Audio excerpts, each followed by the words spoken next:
Hello दोस्तों, स्वागत है आप सभी का एस फार्मेसी यूट्यूब चैनल पर। आज मैं आपको डी फार्मा सेकेंड ईयर के subject pharmacy law and ethics के बारे में स्टडी कराऊंगा। तो लेट ना करते हुए शुरू करते हैं भाई हम। तो फार्मेसी लॉ एंड इथिक्स, पहले बात करते हैं इथिक्स के बारे में। देखिए, इथिक्स एंड लॉ दोनों एक दूसरे से रिलेटेड होते हैं। दोनों का यूज़ सामाजिक तथ्यों को ठीक करने में होता है। ठीक है।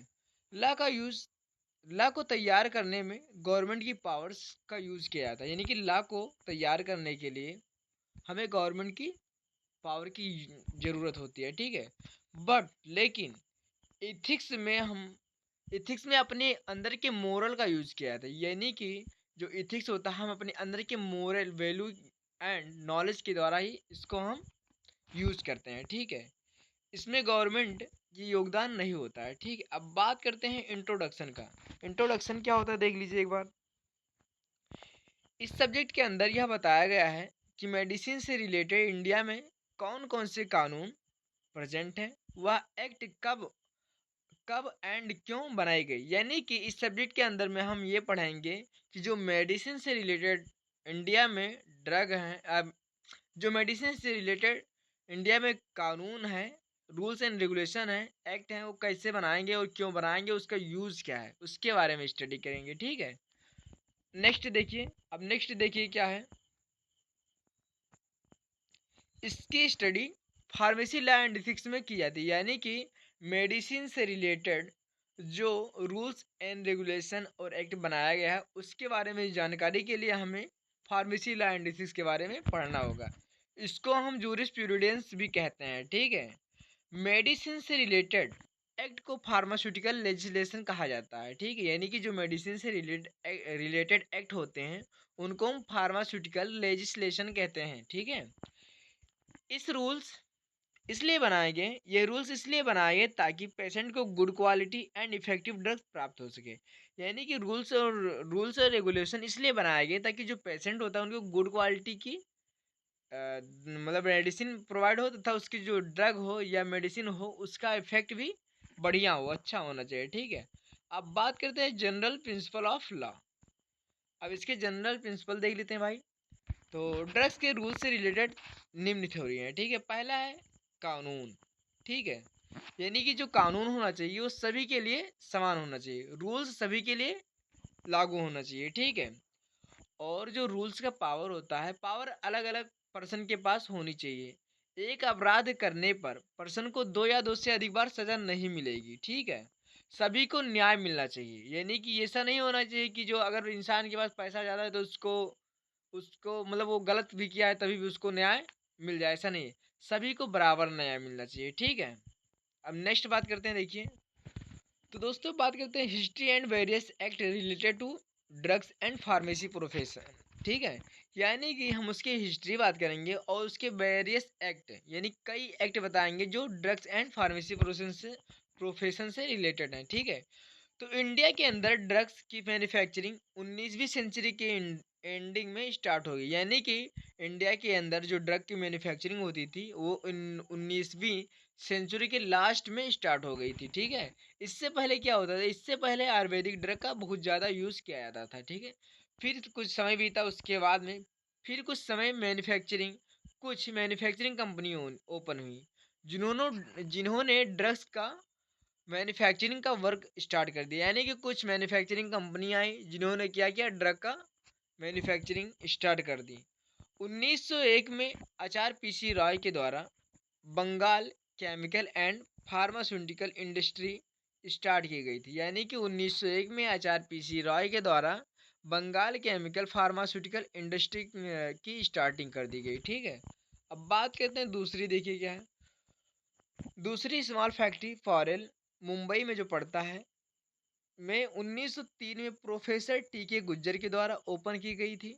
यानी कि जो दूसरा स्मॉल फैक्ट्री है वो पारिल में मुंबई में पड़ता है में 1903 में प्रोफेसर टी के गुज्जर के द्वारा ओपन की गई। उसके बाद में 1907 में प्रोफेसर टी के गुज्जर एंड बी डी अमीन के द्वारा एलम्बिक केमिकल बड़ौदा के अंदर ओपन की गई। यानी कि 1907 में टी के गुज्जर और बी डी अमीन ने एलम्बिक केमिकल बड़ौदा के अंदर ओपन किया। ठीक है।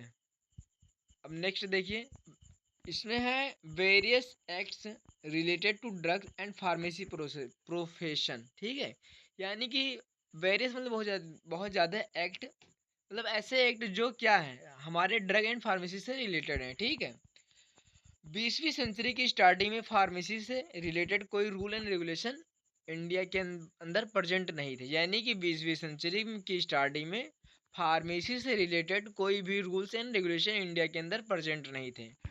कुछ रूल एंड रेगुलेशन थे बट वह बहुत ज़्यादा इफेक्टिव नहीं थे, यानी कि कुछ थे बट वो ज़्यादा इफेक्टिव नहीं थे। फिर 1927 में स्टेट काउंसिल ने गवर्नमेंट को एक प्रस्ताव दिया और उसमें कहा कि फार्मेसी प्रोफेशन के लिए एंड ड्रग्स से रिलेटेड रूल एंड रेगुलेशन होना चाहिए। यानी कि 1907 में स्टेट काउंसिल ने गवर्नमेंट को एक प्रस्ताव दिया और उसमें लिखकर कहा, बोला कि फार्मेसी प्रोफेशन के लिए और ड्रग से रिलेटेड रूल एंड रेगुलेशन होना चाहिए, क्योंकि बिना रूल्स एंड रेगुलेशन से कुछ भी ज़्यादा ठीक नहीं हो सकता। क्योंकि अगर किसी को पेटेंट ड्रग की ज़रूरत होती है तो वहाँ पर भी लोग जेनरिक यूज़ कर देंगे। ऐसे बहुत सी एग्जांपल हैं। अब बात करते हैं अगला देखिए, फिर 11 अगस्त 1930 में ड्रग की इंक्वायरी के लिए आर एन चोपड़ा की अध्यक्षता में ड्रग इंक्वायरी कमेटी का गठन किया गया। यानी कि फिर 11 अगस्त 1930 में ड्रग की इंक्वायरी कमेटी बैठी गई, जिस आर एन चोपड़ा की अध्यक्षता में जो ड्रग इंक्वायरी कमेटी की गठन किया गया उसके बारे में बातचीत किया गया। फिर ठीक है, फिर सन 1948 में फार्मेसी एक्ट को बनाया गया। यानी कि फिर सन 1948 में फार्मेसी एक्ट को बनाया गया और उसके बाद में अगला भी कई रूल्स एक्ट बनाए गए। फिर 1919 में पॉइजन से रिलेटेड एक एक्ट तैयार किया गया जिसको पॉइजन एक्ट कहा जाता है। पॉइजन एक्ट क्या होता है, जो लोग मतलब आत्महत्या के लिए या कोई भी ड्रग यूज कर लेते हैं, मतलब वो आत्महत्या में ही आता है, उसके उसको रोक के लिए लोग बनाए हैं। 1919 में एक ये एक्ट बनाया गया। ठीक है, नेक्स्ट देख लीजिए। नेक्स्ट है, देखिए क्या है, ड्रग एंड कॉस्मेटिक एक्ट को 1940 में बनाया गया और 1945 में ड्रग एंड कॉस्मेटिक एक्ट को लागू किया गया या लागू हो गया। ठीक है, अब बात करते हैं 1954 में।